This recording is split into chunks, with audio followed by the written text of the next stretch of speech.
Okay, everyone, I think we'll get going. And if you're okay with this, you would have seen a little pop-up saying this is going to be recorded today, just so that anyone who's going to miss the session today can catch up on it later. So thanks for bearing with us on that, giving that the tick. So welcome all. My name's Andrew Knight. Many of whom you'll know me looking at the list of people that are attending today. But welcome. I've also got Luke Parker with me from OV as well. Luke does a whole lot of things in the outdoors, but also works for Outdoors Victoria, building toolkits for primary school teachers for more outdoor learning within the curriculum. That's a project that we're about to release a whole lot of toolkits for over the coming months. And that's with our strategic partnership program with a number of other subject associations in Parks Victoria.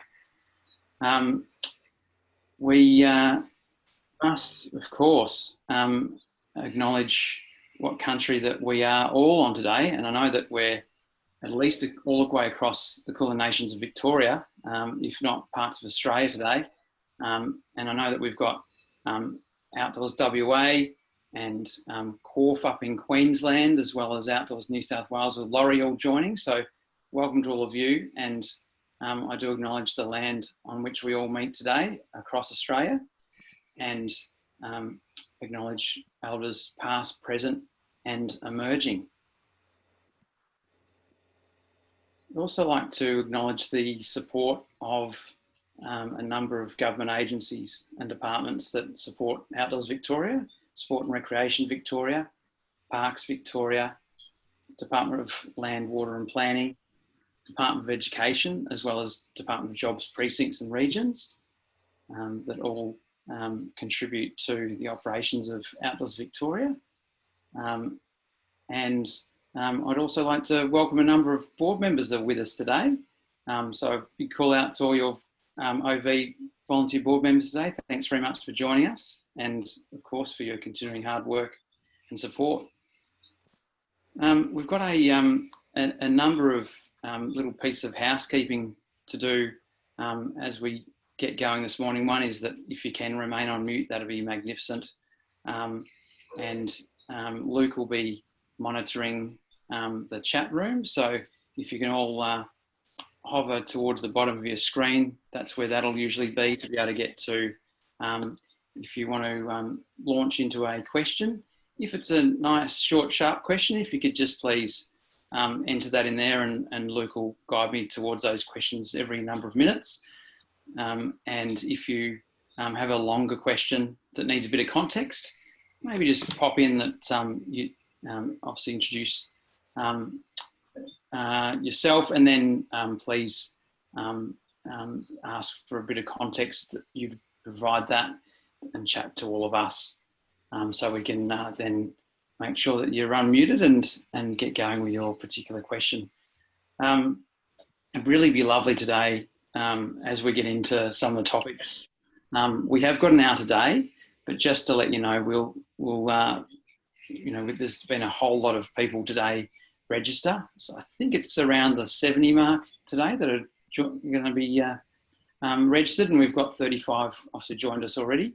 And so with that amount of demand, we definitely need to catch up with all of you again. So if there's any particular items that we need to talk about in a bit more detail in the future, we'll be looking forward to doing that in a couple of weeks' time, sometime around mid-July. So we'll keep you in the loop on that, probably via the newsletter as well, which Robin very aptly puts together in the middle of each month.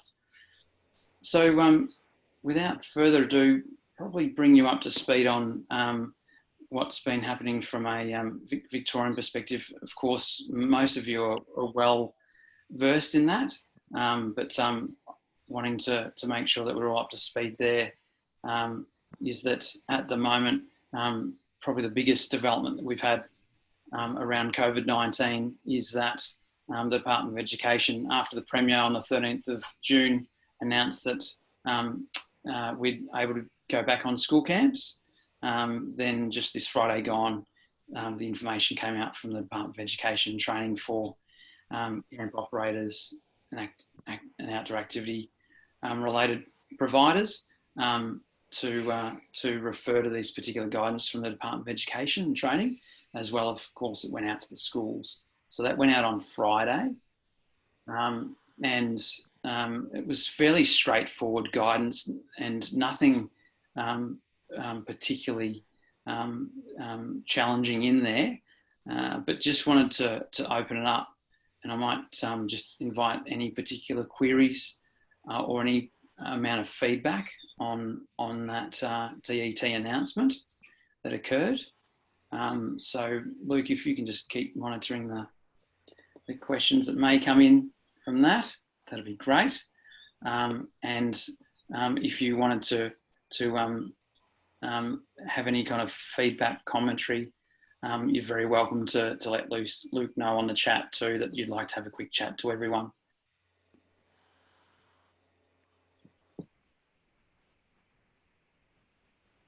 I know that one of the first things that I saw when I was reading through that document was that sort of with the allowance of camps compared to the excursions, that was going to be quite a difficult concept for a lot of people that might really only sort of focus on those sort of day trip excursions as opposed to taking students out for sort of 2 or 3 nights.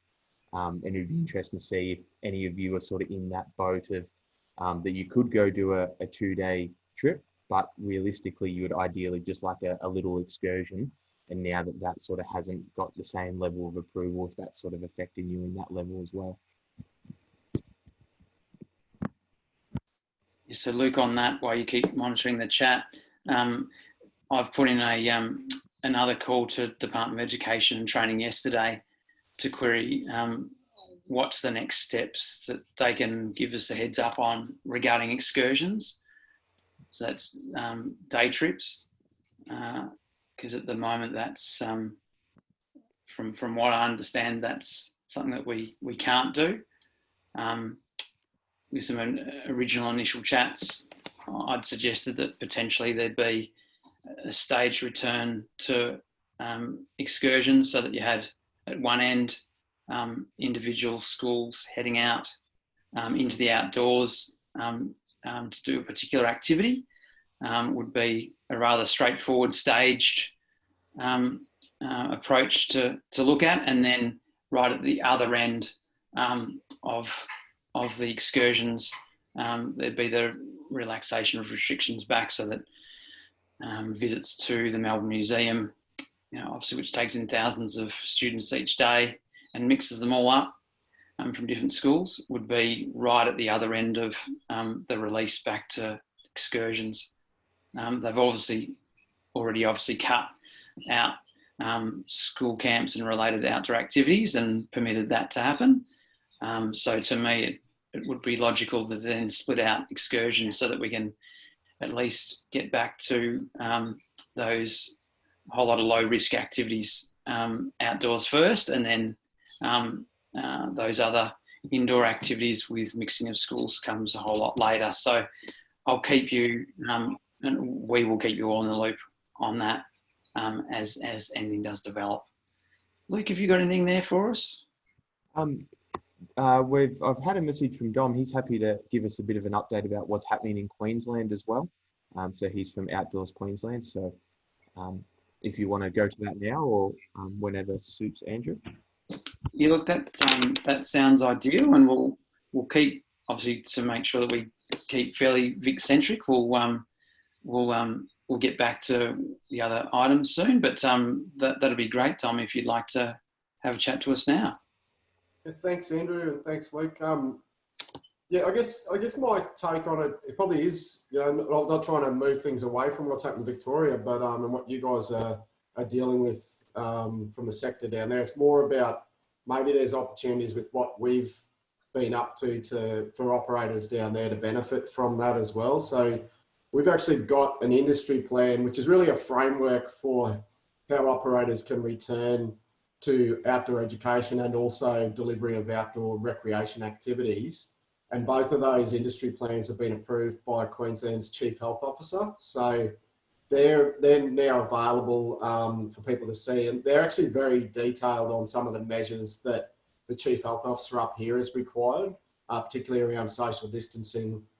But we've got some relaxations in relation to some of the other measures that are required if you haven't opted into the plan. So that's the distinction they're making up here is they've got a blanket rule on all industries if you're considered non-essential services, the 1 per 4 square metres and the 1.5 metre physical distancing.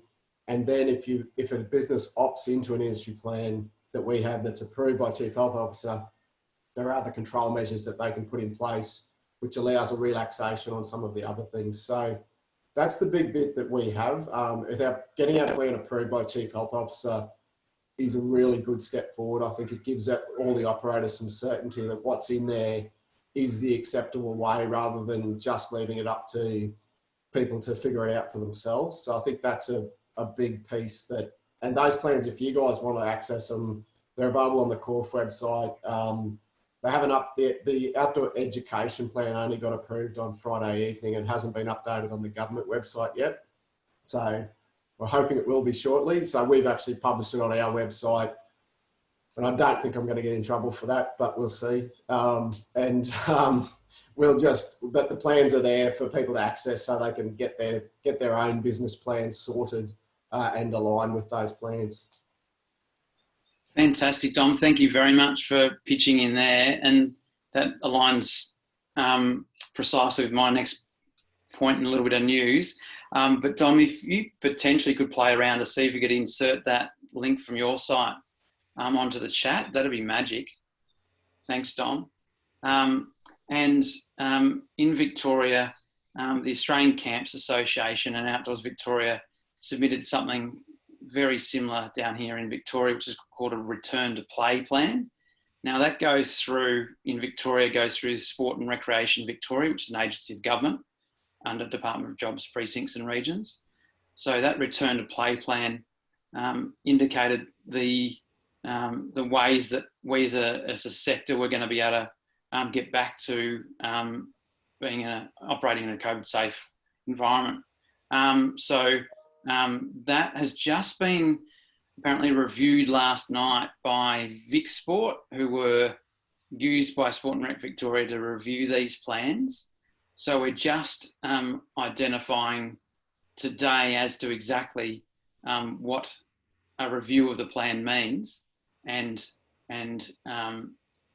whether that can be now made public.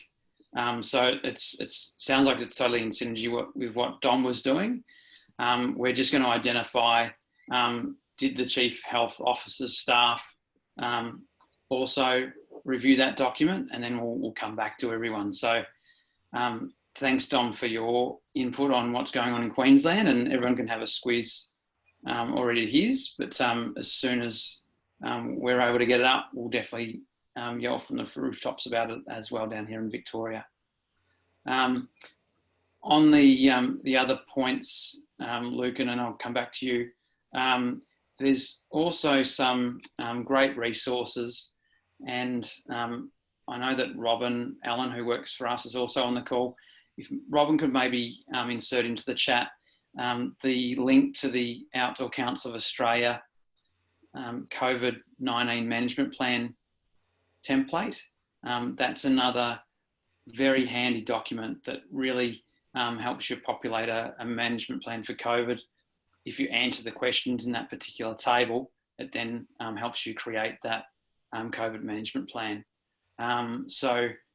Thanks, Robin, for getting that up as well. And that was worked on by over 50 great people across Australia, including Outdoors WA, Corf, Outdoors New South Wales, Scouts Australia, Australian Camps Association, Outdoors SA. So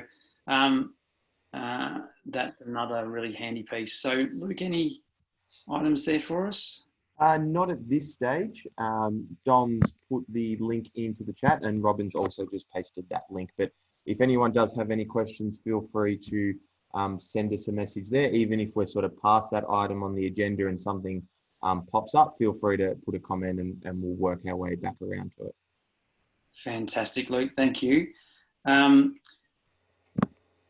What I'd probably like to do before we go on to parks, Vic, and a couple of other items is just to check in to see if anyone else has got anything to add around the really tough situation that we're in with COVID-19.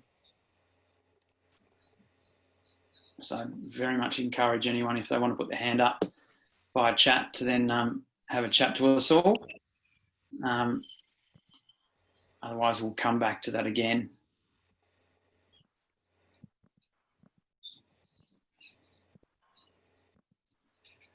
I suppose the only other question, and thanks for Josh for sending a couple of questions through, is if anyone in here is currently working in a school in sort of an outdoor ed capacity, what are your sort of school's thoughts on actually taking bookings or going out? Because I know that a lot of outdoor editors have sort of started to prepare for if schools do come to your facilities, but anyone sort of from a schooling perspective or even from sort of the larger providers, what's sort of been the response thus far from schools? Is there bookings still coming through, or the bookings sort of really dropped off and the sort of calendars are looking a bit thin sort of coming into term 3 and term 4?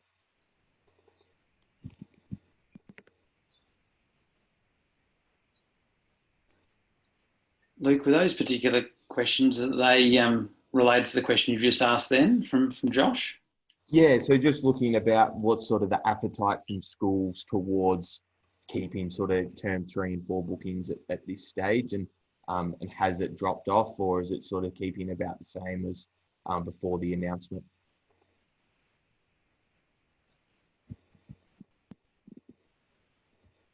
But we can take that one, and if anyone has a think about that, we can come back to that one as well. Beaut.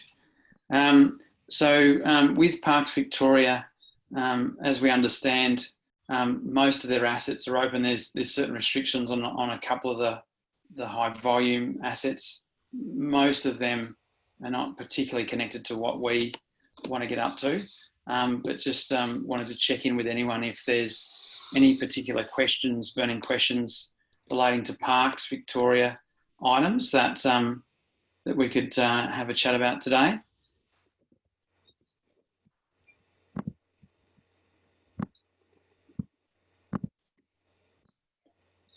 While we touch on that one, and Luke will get back to us soon if there's anything that comes up.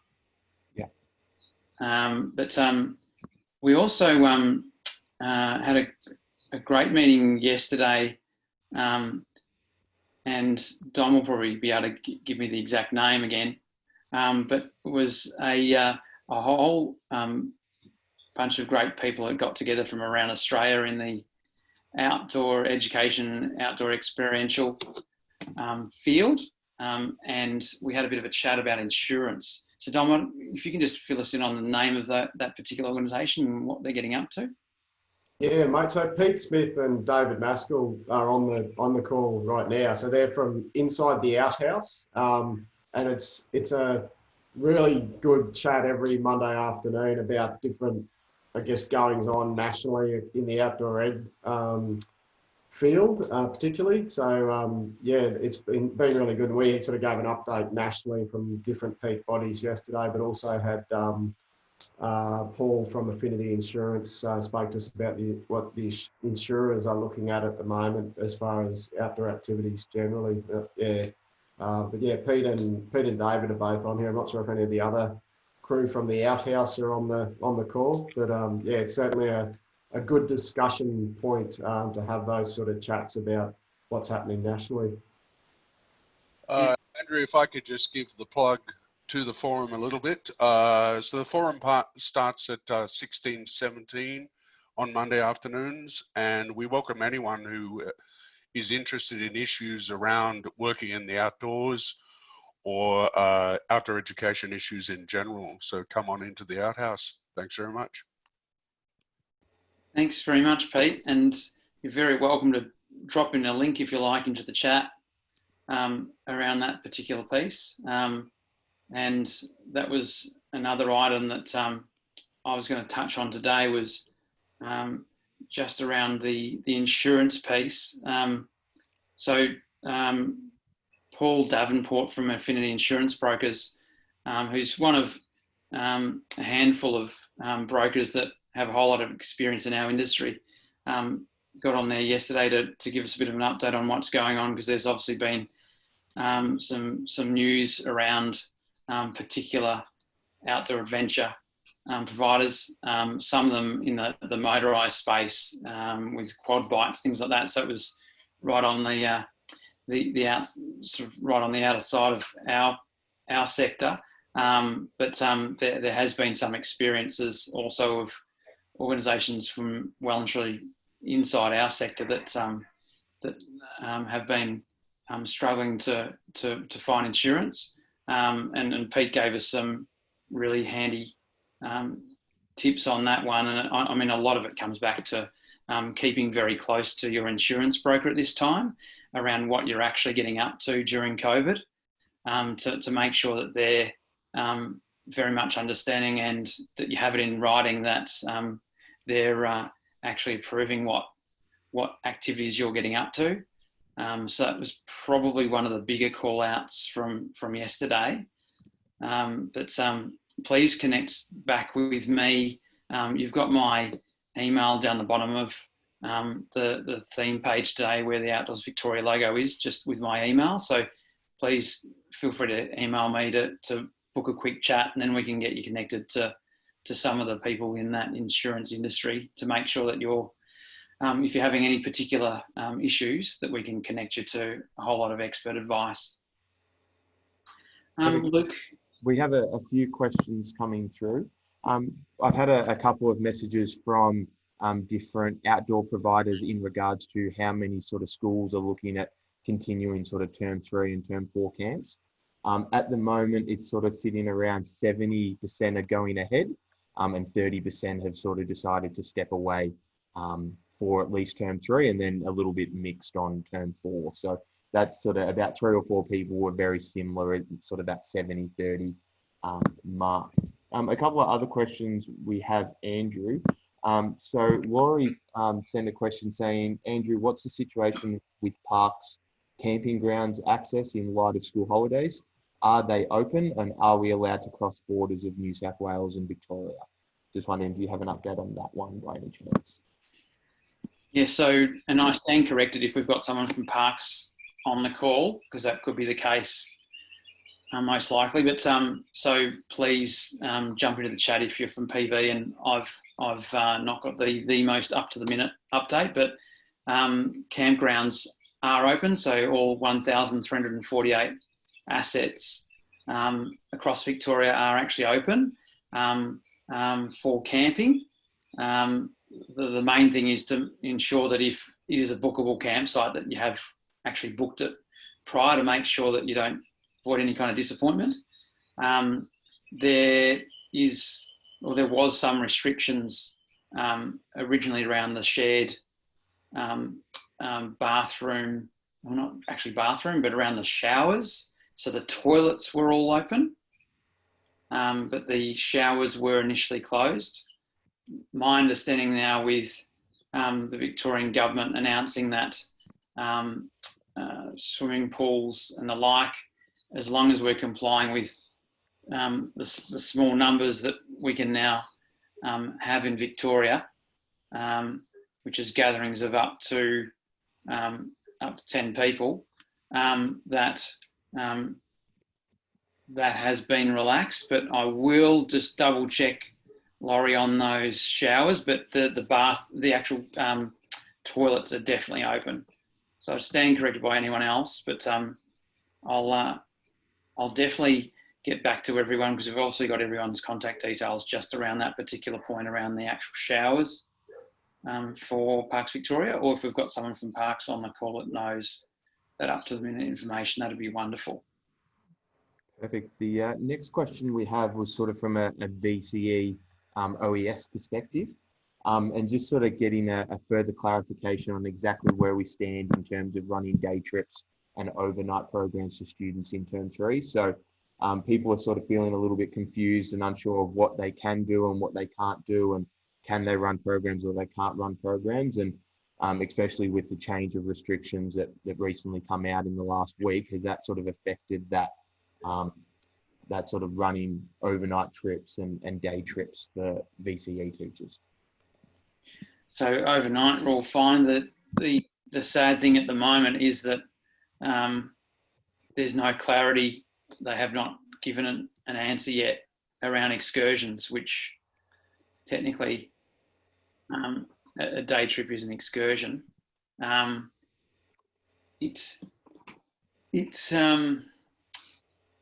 I know that there's been a registered training organisation that's been conducting TAFE / training, national training package programs in Victoria that are technically day training, but I'd suggest that we need to wait for DET on a ruling around day trips for OES. So I mentioned towards the start of the call that I've put another call into Department of Education and Training yesterday. So as soon as we have any news on that, we'll be putting out a bulletin to all of our 2,000 plus subscribers to let them know of any news in that area, because we're obviously hell-bent on getting clarification on that as well. So please, if you're not a subscriber to Outdoors Victoria, please get on the site and subscribe so that it'll take you only a few seconds. Or if you've got my e-signature at the bottom of my e-signature, you can click on that and subscribe free to make sure that you're getting our bulletins that come out regularly at the moment when there's a new development in Victoria, and then also is the mid-monthly newsletter that comes out as well. So sorry, I haven't got any further clarification. I obviously asked for it. Right, the next question that we have is just in regards to some Parks Vic related aspects. So someone's asked that they're an LTO and Anglers Rest way out in the middle of sort of the Eastern Alpine National Park, and that their ranger presence has sort of diminished from 8 rangers 8 years ago to 1 plus a maintenance person at present. And they believe they're the second largest sort of national park in Australia, and it's becoming quite neglected.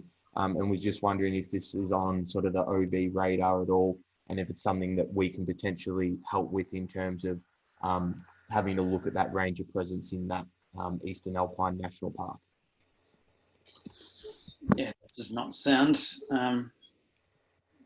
too ideal at all. So to me, Luke, I'm sure you've got their details on the chat. Yeah. We'll definitely get in contact to learn a bit more, and definitely let you know what the ideas are. Just doesn't sound too comforting with what's obviously been going down with bushfire activity and everything else. So very good point. We'll get back to you on that one. Thank you. Perfect. And then there's sort of just been a few sort of conversations occurring over chat, just looking at sort of that aspect that we're talking about with sort of the excursions and sort of the day trips. And there was a question around, do any Vic camp facilities have New South Wales schools as customers? And we'd be interested to know who is sort of losing business in Victoria from our current restrictions, and sort of that difference of sort of people crossing borders and if that's sort of an allowed aspect or not. There's been some sort of conversation around that as well. I'm not quite sure if we're allowed to cross borders. I'm not up near a border crossing on the opposite end of the state. Yeah, thanks, Luke. So the DET were not specific around interstate travel. So if they're not being specifically prohibiting that activity, to me, if the border's open, that makes sense that you'd be able to do that interstate work. There's been some communication from the Premier and the Health Minister in New South Wales about a week ago, initially mentioning that they'd be encouraging Victorians that live in the 7, as of last count, out of the 79 local government areas in Victoria that are hotspots, to please not to travel to New South Wales. That's not a legally binding requirement, but that's potentially one thing to bear in mind if you were heading from Victoria up to New South Wales.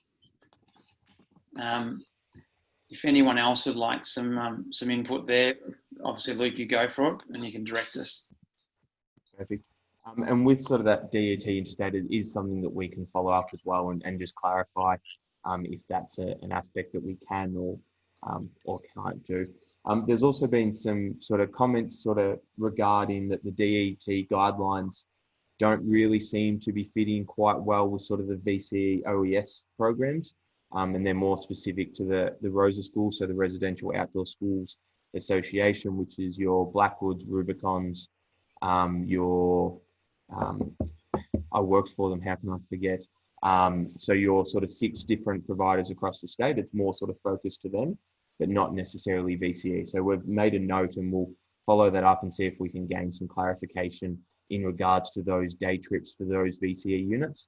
I know that the unit sort of overview for VCE has slightly changed.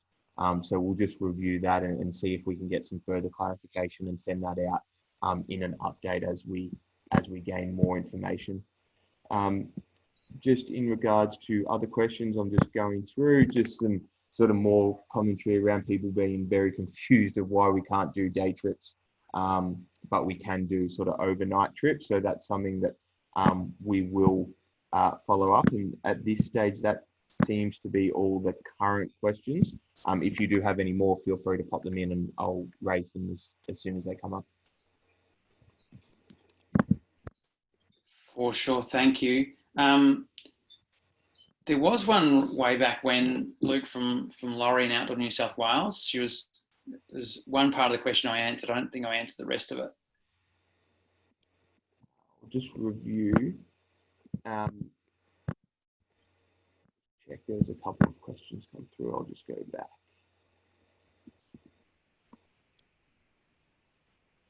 No, it appears that you've got both aspects. But I'll review if you sort of keep moving on. I'll have a flick over that as well. Yeah, I think it might have just been around crossing borders and things. So I think we then touched on it just a minute ago. Yeah. So I think we're okay. Wonderful. Now there's obviously been a few items that have come out from government to support both at a federal level with the ATO tax refunds and then the application through to JobKeeper. And at a Victorian level, there was some assistance with payroll tax. And recently, if someone's been diagnosed with COVID-19, there's now a support plan for them to be provided with $1,500 one-off payment to assist so they don't feel the pressure that they have to return to work immediately, which is obviously none of us want right now.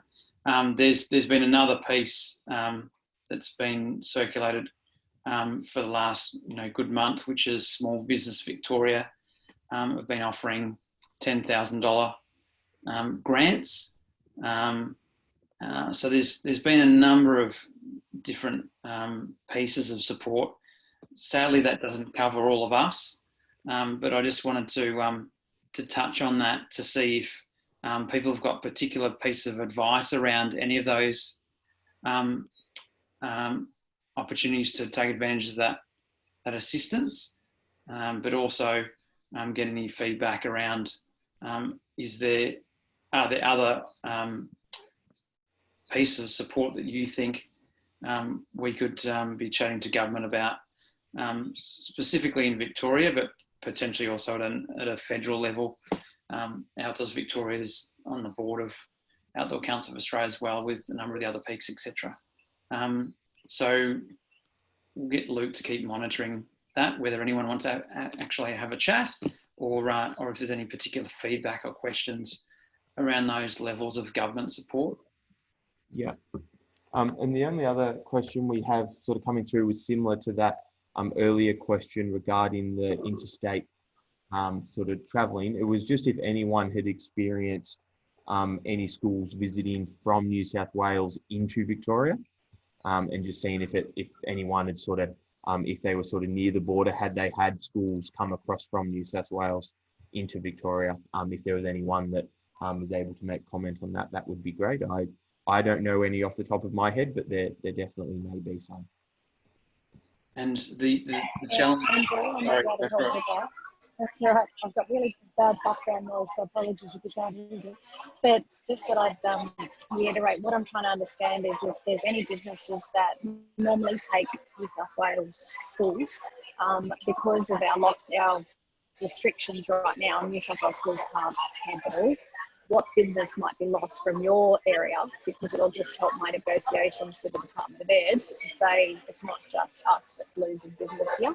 And I might be able to use some of your example to add to that in those discussions, because we've really got to get these camps back in New South Wales. Thanks, Laurie. So that was CEO of Outdoors New South Wales, Laurie Mod. So yeah, as I was about to actually mention that, so thanks, Laurie, is that with New South Wales, most of us are probably aware that their Department of Education and Training have not provided guidelines yet, or a relaxation of restrictions to allow for camps from a government schools perspective to operate. I understand that there are, have been for weeks, a number of independent schools that have been operating camps. So I think the question just comes into it: is it those schools from New South Wales that are independent? Have they crossed the border to do business with providers in Victoria? The next sort of questions, we've got a few questions coming through. So just to comment sort of regarding the DET camp advice. So looking more at the fact that people are sort of looking at that DET advice quite closely, which is good, and sort of feel that it's more specific to campgrounds as opposed to just in general. So for example, if you were to go on the prom walk, you can't technically book it because it's not necessarily a campground, as opposed, because you can stop at numerous places. So you can't necessarily take your OES camp into that area because it's not necessarily using just those particular bookable campsites. So we'll make a note, and when we follow up the excursion aspect, we'll clarify with that in regards to those bookable campsites and campgrounds and the difference between those, to see if we can utilize those. Some other questions sort of regarding keeping school and outdoor centre staff safe, as well as the kids safe, is obviously a very important concept as well.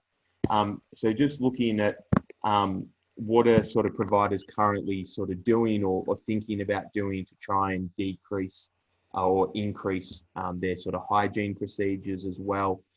Is there any tips that you're happy to share? I know that there's been quite a few comments on various, like the BOF page and various bits and pieces regarding hygiene and hand sanitisation and how you can get students to do that in between activities. So if anyone has sort of found a plan that they think is going to work quite well, we're more than happy to hear that. And there's certainly a few people that are happy to hear any ideas that may be able to help their school be as safe as it can be as well. So feel free to comment if you've got any of those. The next sort of question that we have is just in regards to the fact that lots of outdoors are freelance or casual, and that's a fair percentage of our workforce. And that at the moment, a lot of that workforce can't actually access work due to the fact that there hasn't been school camps or excursions.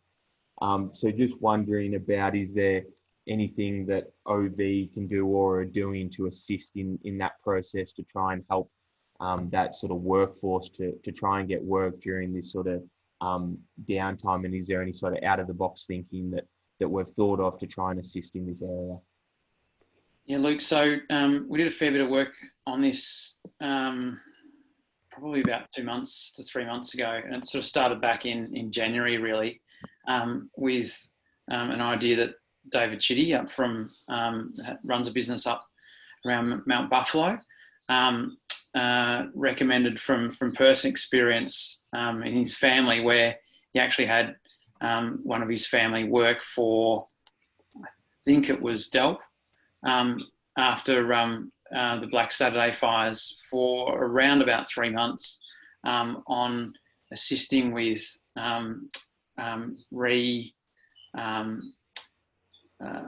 re-flagging tracks and trails across particular national parks that were affected by the fires, and doing a whole lot of work with Delp, and I think PV as well. So we brought that to the attention of PV very early on in mid-January, sadly when the fires were going pretty strong in Victoria, and they did take it through to the department, and the result of that's been that 80 jobs across Delp and Parks Victoria have been put on the Jobs Victoria site.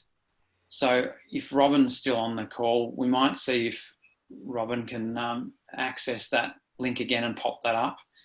And there's apparently a whole lot more jobs coming, so I'll definitely keep everyone, Robin and I'll keep everyone in the loop on the newsletter and bulletins around if there have been more jobs added to that site.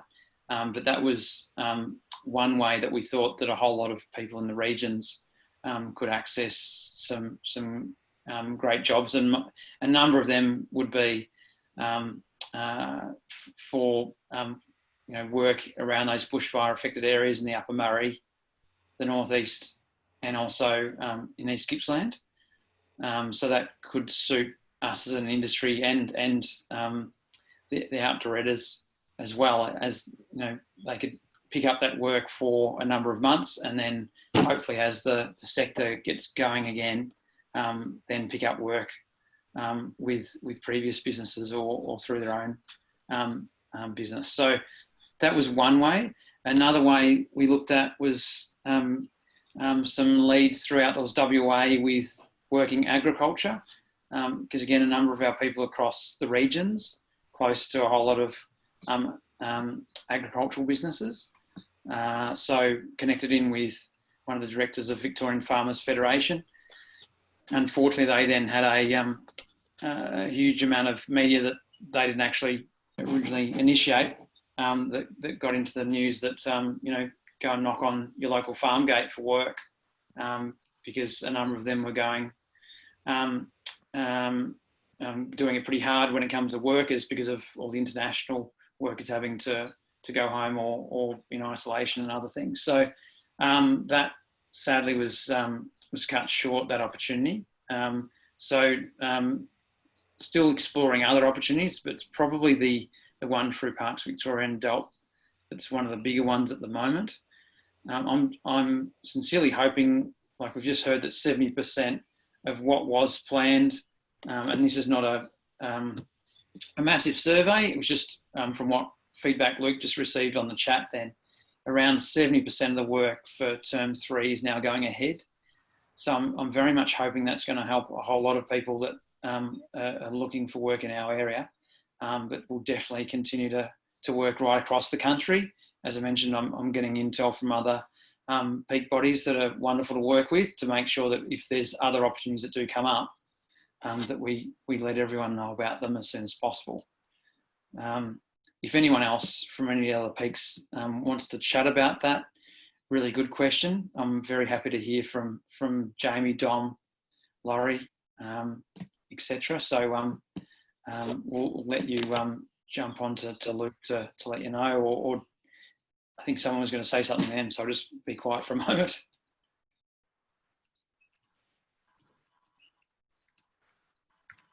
Perfect. So yeah, feel free to add any comments in there.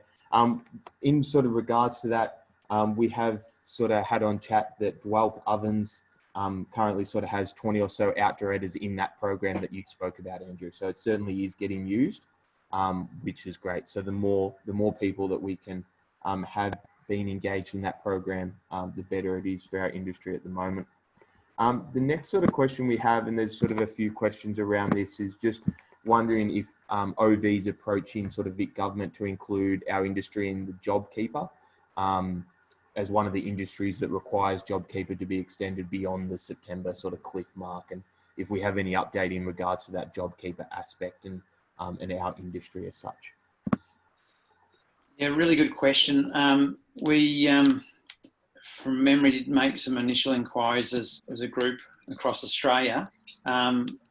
So if any others on the call on OCA have got anything else to add to that, but I think that's something that I'll follow up after this call to see if there's other advocacy and representation that needs to be done in that space. So very, very good question.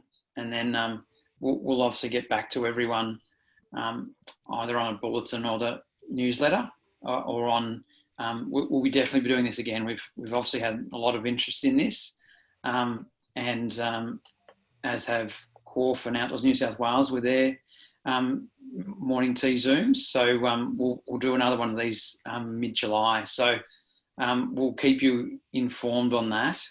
Thank you very much for that question. If there's anything else to add, please, from the others on OCA, please let Luke know and we'll let you have a chat as well. Thanks, Luke. The next sort of questions that we have, so there's sort of some discussion around Parks Vic and their sort of COVID management group on the size of public land. It's something that I haven't seen, so we can definitely follow up the Parks Vic perspective on the COVID management plan as well, just in regards to the currently 10 outside aspect of with school. So we can definitely follow that up if you don't have any more information right now on that, Andrew. Outside of that, I did put a comment up regarding if anyone had any sort of some really good hygiene tips. There's been some really good commentary regarding that, so feel free to have a read through. But the Friends of Mitta Facebook page has some really good YouTube videos, and we've been very lucky that they've been hyperlinked in as well. So if you want to have a look through there, they've got some YouTube videos that sort of unpack how they're looking at their hygiene management plan. Also, the Emu Galley Adventure Education Group up in Queensland have published their entire COVID Health-19 plan on their website. So that might give you another aspect to review and potentially see what they're doing in Queensland that might be working. Then we can potentially adapt particular aspects from that. As I sort of keep going through, Robin's been fantastic and pasted in the Victoria link to those jobs, and just also don't forget that there are jobs advertised on Seek as well under that areas specifically. So feel free to have a look on Seek, because I have seen that there has been some come up on there. So there's the Mitta links have been posted as well. And then just sort of going through towards the bottom of the questions is that people have been very appreciative of the session, but it's really about trying to get sort of some further clarification around that day trip excursion, as that's one of those sort of really important things at the moment to gain a further understanding. Luke, from memory, just before I forget, from memory, a conversation I had probably 2 weeks ago with DET around excursions was that they wanted to have that clarified by the start of term 3. So I think at the very latest, we're going to know soon, but obviously we'd all appreciate that advice sooner. So we'll definitely keep you in the loop. That's just an extra bit of information, is that they had clarified with me that they would have that advice out by before the start of term 3, so that we can be able to have a whole lot of clarity there. The other piece, just to go back to again, before I forget, is that there's some really good work done by Outdoor Council Australia, and especially Laurie Modd from Outdoors New South Wales, working with Seek. And so we're trying to grow the pool of people that understand that there are jobs in this sector, and also that there will be a link that will be provided as we go forward, where we can actually have the jobs in our sector advertised on a microsite that will be able to push all our subscribers and stakeholders to in the coming months. So just wanted to let everyone know that you've got my email address there. If you haven't already provided that information, because some of your businesses do cross the borders to one of the other outdoor peaks, if you could provide your Seek ID number, what that'll then do is attach your job not only to the publicly available Seek site, but also head towards this creation of this new microsite where all the jobs in our sector are actually going to be advertised. Luckily, Laurie's nodding, so I've given the right information there. So all I need from you, if you haven't already provided to another one of the peaks, is your Seek ID number, and then all your jobs in future will end up for no extra fee on the public part of the site, but also head towards that creation of that site just for us, so that then we can expedite the process when you click on one of our newsletters for Outdoors New South Wales or Queensland or Vic, and be able to head straight to that particular site.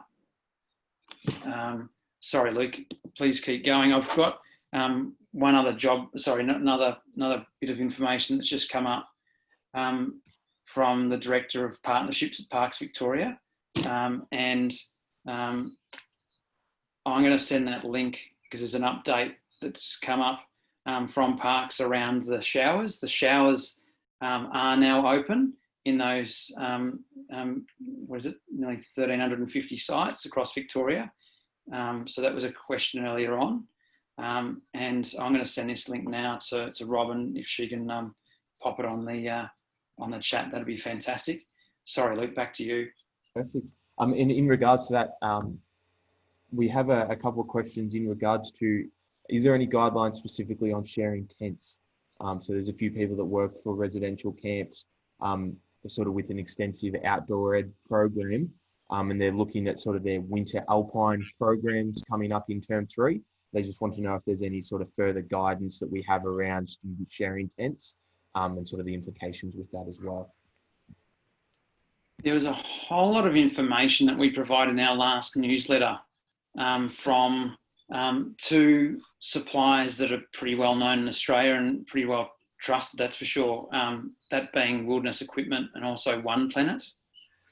So anyone who's got our newsletter, there's some great information from Wilderness Equipment and from One Planet. Poor Robin, we might see if you can squeeze that in the next 6 minutes to get some links across on the chat for that.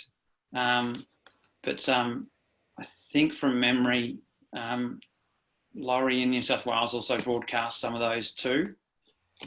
Yeah, she's nodding. Maybe Dom did as well. Andrew, just on that, I think, yeah, there's a lot of info out there about how to clean tents and other gear. I think the big question, and this is one I'm getting a lot, is it okay for people to share a tent? And it's a really difficult question. I think it's a bit different to sharing a dorm compared to an enclosed space like a tent, which is specifically designed not to let water in and therefore doesn't really let air circulate quite as well as maybe other structures. So under our system, it's up to operators to figure out how they're going to manage that sort of thing and reduce the risk. So whether it's one person per tent or maybe 2 people in a tent if there's enough space and enough air circulation, but that's really, it's quite dependent on the gear that they're using and the way that people are going to operate. But it's a difficult question, I think, because I think a lot of the time we're used to sharing a tent between 2 kids particularly, and then being able to share that on their packs and carry all the gear. And it's a difficult question.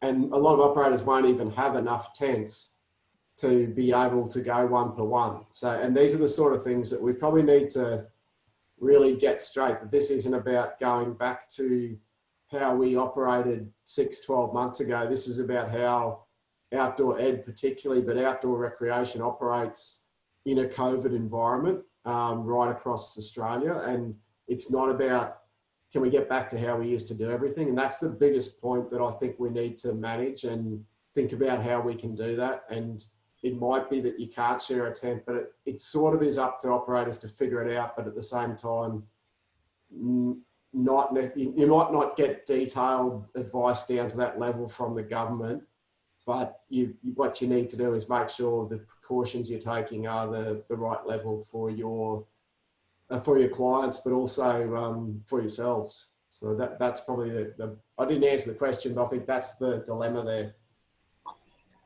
I agree, Dom. I think even from New South Wales, since we've been told to try to comply to the 4 square metre rule, a lot of our guys have started to look at purchasing the larger type style tents to cater for 2, which normally would cater for 6. So they're trying to work out how they shift their mentality and their procedures going forward and adjust their systems accordingly.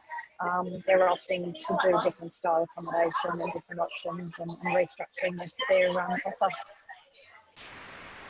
Thanks, Laurie. I think from our perspective, the instructions are pretty broad from DET, and it's really around physical distancing is most important, quote unquote, between adults, and should be implemented as practical. And then they just go on to sleeping arrangements, minimise, this is the Department of Education Victoria, by the way, minimise numbers in shared rooms, dormitories where possible, maintain records of sleeping arrangements to assist with contact tracing in the event of a confirmed case.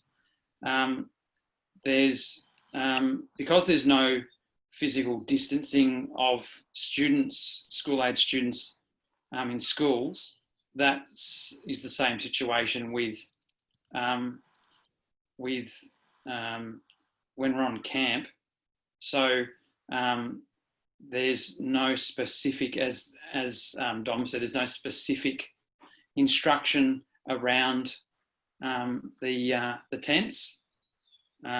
So it's really what DET is saying is register what are the sleeping arrangements for any kind of tracing.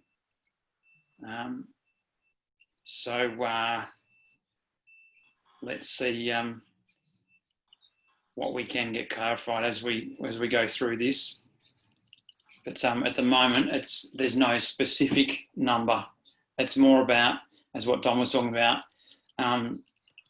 being as COVID safe as practicable. But when it comes to school-aged children in Victoria, there is no distancing at school, and so for students, and so therefore it applies that effectively all we're doing is going to another campus to provide their education. So there's no further direction on that at the moment. Perfect. Just a couple of things to wind up a few different conversations that are going on, Andrew. So just looking at the fact that the DET advice might have been specifically sort of towards those residential schools, that's why it doesn't include tents, because it's more traditional residential based accommodation. And with the sort of guidelines being aimed at sort of those ROSA schools, that's maybe why it hasn't specifically stated the aspects of tents, because they're residential. Some other conversations that have been going on is that potentially this is a good time to start looking at the fact that we do have so many freelance and casual staff within our industry, and maybe it's something that in the future we can discuss a lot further in terms of getting staff more in sort of that secure employment as we go through. So people have been sharing some really good websites and discussing some aspects around social distancing in tarps, and is that greater than social distancing in tents? And there's been some quite interesting information placed there. So we'll follow up with DET to see if we can gain more information in regards to the tenting aspect as we go through. So we know that it can be quite difficult for students to stay under tarps, and it's not something that all students feel comfortable with doing. So we will follow up to see if that's an option as we go through. And Robin has put in the One Planet sort of cleaning link there as well, and a few other links where it discusses how you can clean tents in a little bit more consistent manner. And the only other thing, David just wants to have a quick question before we start to wind everything up. So David, if you've got a question, feel free to go for it. I think you've pretty well covered what I was going to say anyway. I think it'd be good to get a clear thing from about tents, because when you're in a dorm, they're saying spread people out a bit, but in a dorm, you actually got a fair bit of social distancing already happening between bunks and beds compared to a tent. There's barriers and maybe distance between bunks. So I think, as you said, we probably need to get a clear guidance from the education department on it.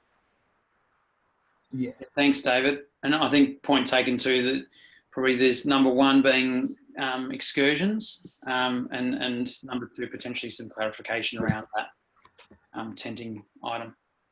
Perfect. And that's most of the questions answered. And we will have another session and if you should all have emails from when you signed up. So if we didn't quite get to your question or you come up with another question, feel free to send us an email and we can collate those and send those out as well. That's right. Thanks very much, everyone, through this tough time. So we'll look forward to seeing you in mid-July, and we'll get the date out in the coming weeks and go from there, and get back to you about a number of the items that came up today as a group that obviously registered today. So thank you very, very much for all joining us today, and we look forward to seeing you again. Thanks, everyone. Thanks, everyone. Thank you.